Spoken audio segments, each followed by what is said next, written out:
आदि में शब्द था, शब्द ईश्वर के साथ था। शब्द के द्वारा ईश्वर ने सब कुछ बनाया।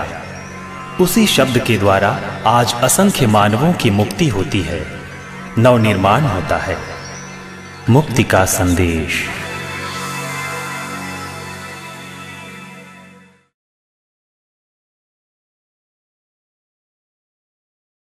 प्रिय मित्रों, कई लोग एक सवाल किया करते हैं कि आखिर प्रार्थना की क्या जरूरत है। लेकिन उनके जीवन में जब विपत्तियां आती हैं, समस्याएं आती हैं, तो वे प्रार्थना करना शुरू करते हैं। प्रभु यीशु मसीह ने मार्कुस के सुसमाचार के अध्याय 14 उसके वाक्य 38 में इस प्रकार कहा है, जागते रहो और प्रार्थना करते रहो ताकि तुम परीक्षा में ना पड़ जाओ, क्योंकि आत्मा तो तत्पर है किंतु शरीर दुर्बल है। प्रभु यीशु मसीह कहते हैं मनुष्य को आत्मा में जागते रहने के लिए प्रार्थना की जरूरत है। प्रभु कहता है जागते रहो और प्रार्थना करते रहो। हमारी आत्माओं को जगाए रखने के लिए हमें प्रार्थना की आवश्यकता है, क्योंकि प्रभु कहता है वरना तुम परीक्षा में गिर जाओगे। इस प्रवचन की रिकॉर्डिंग से कुछ घंटे पहले 2 बहन और एक भाई आश्रम में आए हैं और वे 3 दिन की प्रार्थना के लिए आए हैं। उन्होंने कहा कि उनके भाई जो विवाहित है, जिसकी एक बच्ची है, उसके पीछे एक विधवा लगी हुई है और वो विधवा बोला करती है कि मैं इसके संसार को उजाड़ कर ही रहूंगी। मैंने उनसे पूछा कि क्या आपके परिवार में प्रार्थना होती है? और जैसा कि अक्सर मुझे सुनने को मिलता है, उन्होंने कहा किया करते थे, अभी बहुत कम होती है। जहां पे प्रार्थना नहीं होती है वहां पे प्रभु का निवास कैसे हो सकता है? संत मत्ती के सुसमाचार के अध्याय 18 उसके वाक्य 20 में प्रभु यीशु कहता है, जहां 2 या 3 मेरे नाम पर इकट्ठे होते हैं, मैं उनके बीच में उपस्थित रहूंगा। जहां प्रभु के नाम पर विश्वासी इकट्ठे होते हैं, प्रभु उनके बीच में उपस्थित रहता है। और जहां प्रभु के नाम पर विश्वासी इकट्ठे नहीं होते हैं, वहां पे किसका निवास होगा? आप समझ सकते हैं। जहां प्रार्थना कम पड़ती है, वहां पर शैतान के विभिन्न प्रकार के कार्य देखने को मिलते हैं। हम मत्ती के सुसमाचार के अध्याय 13 में एक बहुत सुंदर दृष्टांत सुनते हैं। प्रभु यीशु मसीह ने एक सुंदर दृष्टांत सुनाया। एक व्यक्ति अपने खेत में अच्छे बीज बोए और उसके बाद वो और उनके नौकर सो गए। जब वे सो रहे थे, उनके दुश्मन ने आकर उसी खेत में जंगली बीज बो दिए। जब बीज अंकुरित हुए और पौधे बने और उस पर बालें लगी, तब उनको इस बात का पता चला कि ये बीज, ये पौधे जंगली पौधे हैं। हमारे जीवन में भी कुछ ऐसा ही होता है। मैंने देखा है कि कई लोगों के जीवन में, कई परिवारों के जीवन में जब जंगली बीज बोए जाते हैं, किसी को दिखाई नहीं देता है, लेकिन उस पर बालें लगते हैं, तब लोगों को पता चलता है कि ये वास्तव में अच्छे पौधे नहीं हैं। प्रभु यीशु ने कहा कि जागते रहो और प्रार्थना करते रहो। जब प्रभु यीशु संकट में थे, मरण संकट में थे, जब प्रभु यीशु दुख झेल रहे थे, प्रभु यीशु ने यह बात गेत्सेमनी बाग में उस समय कही जब प्रभु यीशु को प्राण पीड़ा हो रही थी। उनके दुख भोग से पहले अपने शिष्यों के साथ गेत्सेमनी बाग में वे प्रार्थना करने के लिए गए। उन्होंने अपने प्रिय 3 शिष्यों को अपने करीब रखा और कहा कि जागते रहो और प्रार्थना करते रहो। सुसमाचार में बताता है कि प्रभु यीशु कुछ दूरी में जाकर अकेले में मुंह के बल गिरकर प्रार्थना करने लगे और प्रभु यीशु के शरीर से खून का पसीना निकल रहा था। सुसमाचार में हम पढ़ते हैं, लूकस के सुसमाचार के अध्याय 22 उसके वाक्य 44 में, कि जब प्रभु यीशु को प्राण पीड़ा हो रही थी, उस समय प्रभु ने और दृढ़ता के साथ प्रार्थना की। जब हमारे जीवन में समस्याएं विकट होती हैं, हमें और दृढ़ और गंभीर प्रार्थना की आवश्यकता होती है। और इसका फलस्वरूप हम देखते हैं कि जब प्रभु यीशु को, ईश्वर को, पिता को हाँ कहना पड़ता है, प्रभु ने कहा, हे पिता, मेरी इच्छा नहीं तेरी इच्छा पूरी हो। प्रभु यीशु ने अपनी आंखों के सामने अपनी मृत्यु को देखा। इसके फलस्वरूप हम देखते हैं कि प्रभु यीशु अपनी इच्छा के बदले ईश्वर की इच्छा को, पिता की इच्छा को स्वीकार करते हैं। प्रभु ने कहा, हे पिता, मेरी इच्छा नहीं, तेरी इच्छा पूरी हो। लेकिन ठीक इसके विपरीत हम देखते हैं कि प्रभु यीशु के शिष्य जो प्रभु के करीब बैठे थे, जिनसे प्रभु ने आग्रह किया कि तुम जागकर प्रार्थना करो, वे सोए हुए थे। और जिसका नतीजा यह हुआ, जब प्रभु यीशु पकड़े गए, वे सभी प्रभु को छोड़कर भाग गए। जबकि पेतरुस ने कहा था कि ये सभी आपको छोड़ सकते हैं, लेकिन मैं आपको नहीं छोड़ूंगा। प्रार्थना के अभाव में हमारे अंदर बल की कमी होती है, शक्ति की कमी होती है। एफेसियों के पत्र के अध्याय 6 उसके वाक्य 12 में संत पौलुस हमसे कहता है कि हमें निरे मनुष्यों से नहीं, बल्कि अंधकार में संसार के अधिपतियों, अधिकारियों, अधिशासियों और आकाश के दुष्ट आत्माओं से लड़ना पड़ रहा है।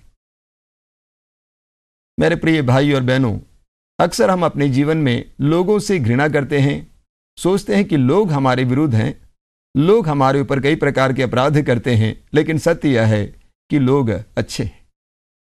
अक्सर लोग शिकायत करते हैं कि फलाने व्यक्ति ने मेरे साथ ऐसा किया, वो इतना बुरा है। मैं उनसे कहता हूं, नहीं, वो अच्छा है, लेकिन उसके अंदर जो शक्ति कार्य कर रही है वो अच्छी नहीं है। संत पौलुस कहता है कि ये जीवन एक संग्राम है, ये एक युद्ध है, ये एक जंग है, और हमें अंधकार की शक्तियों से लड़ना पड़ता है, विभिन्न प्रकार की आत्माओं से लड़ना पड़ता है। चारों ओर से विभिन्न प्रकार की आत्माएं हमें घेर रखी, परेशान करती हैं। अभी थोड़ी देर पहले मैंने आपसे कहा उस भाई के बारे में जिसके पीछे एक विधवा, एक नारी पड़ी हुई है, लगी हुई है। क्या कारण है? क्योंकि उसके अंदर अंधकार की शक्ति से लड़ने की शक्ति नहीं थी। अक्सर हम लोग इसलिए हार जाते हैं, इसलिए इस जंग में परेशान होते हैं। कारण यह है कि हमारे अंदर बल की कमी है।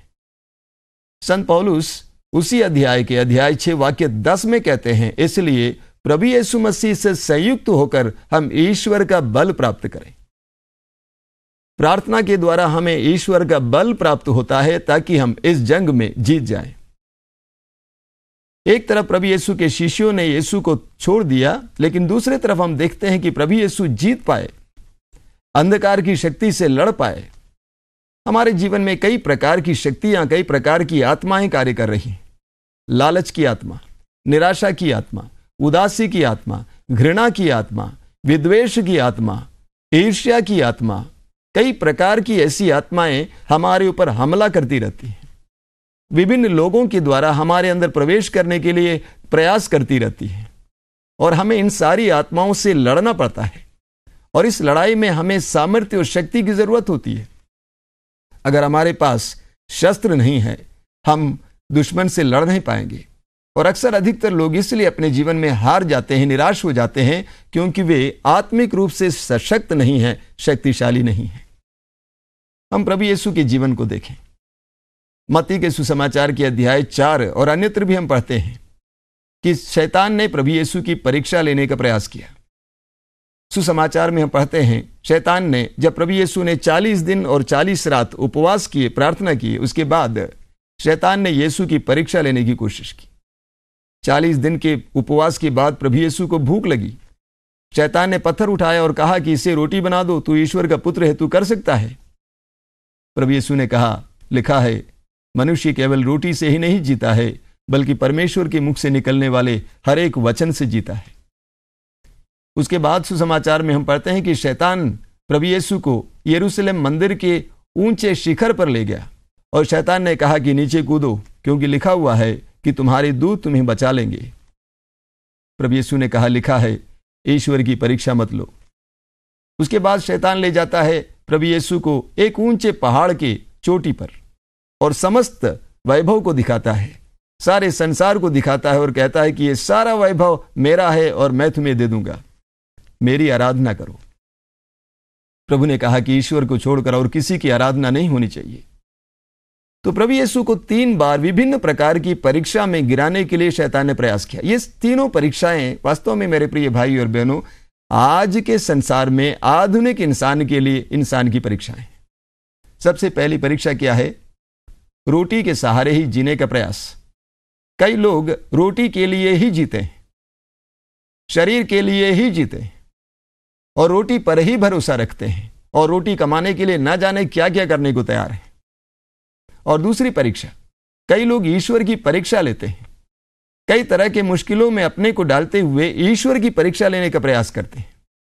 विश्वास की कमी उनके अंदर है, बार बार ईश्वर से सबूत मांगते हैं, प्रमाण मांगते हैं, विश्वास करने को तैयार नहीं है। और तीसरी परीक्षा कि संसार के वैभव को पाने के लिए शैतान की आराधना करने के लिए तैयार हैं, कोई भी कार्य करने के लिए तैयार हैं, घूस लेने को तैयार हैं, चोरी करने को तैयार हैं, कत्ल करने को तैयार हैं इस संसार के वैभव के लिए। तो ये तीनों परीक्षाएं हम सबके लिए, आधुनिक इंसान के लिए भी सामयिक हैं। लेकिन प्रभु यीशु ने 40 दिन और 40 रात के उपवास और प्रार्थना के सामर्थ्य से शैतान से कहा, हट जाओ शैतान, हट जाओ शैतान। प्रभु यीशु ने शैतान से लड़ने के लिए सामर्थ्य पाया प्रार्थना में, और शैतान से कहा, हट जाओ शैतान, और शैतान हट गया। स्वर्गदूत यीशु की सेवा करने लगे। संत पेतरुस उनके पहले पत्र के अध्याय 5 वाक्य 8 में लिखते हैं, संत पेतरुस कहते हैं कि आपका दुश्मन शैतान दहाड़ते सिंह की तरह विचरण करते रहता है, ये देखते रहता है कि किसे फाड़ कर खा जाए। शैतान चारों ओर विचरण करते रहता है और देखता है कि किसे फाड़ खा जाए। शैतान हमें अपने अधीन करना चाहता है। फाड़ खाने का मतलब क्या है? उसके अधीन करना, अपने वश में करना। पिछले 10-15 वर्षों में हजारों लोगों के जीवन में प्रभु का वचन सुनाते हुए मैंने देखा है कि उनके जीवन में किस तरह से शैतान ने जगह बना रखी है। विभिन्न प्रकार के प्रलोभनों के द्वारा शैतान उनके जीवन में प्रवेश करता है। शैतान उन्हें अपने अधीन कर लेता है और वे शैतान के अनुसार कार्य करने लगते हैं। आपने देखा भी होगा कि कैसे कुछ लोगों के चेहरे, हाव भाव भी बदल जाते हैं। धीरे धीरे उनके अंदर जो प्रभु का सानिध्य था वो मिट जाता है और उसके बदले शैतान का सानिध्य देखने को मिलता है।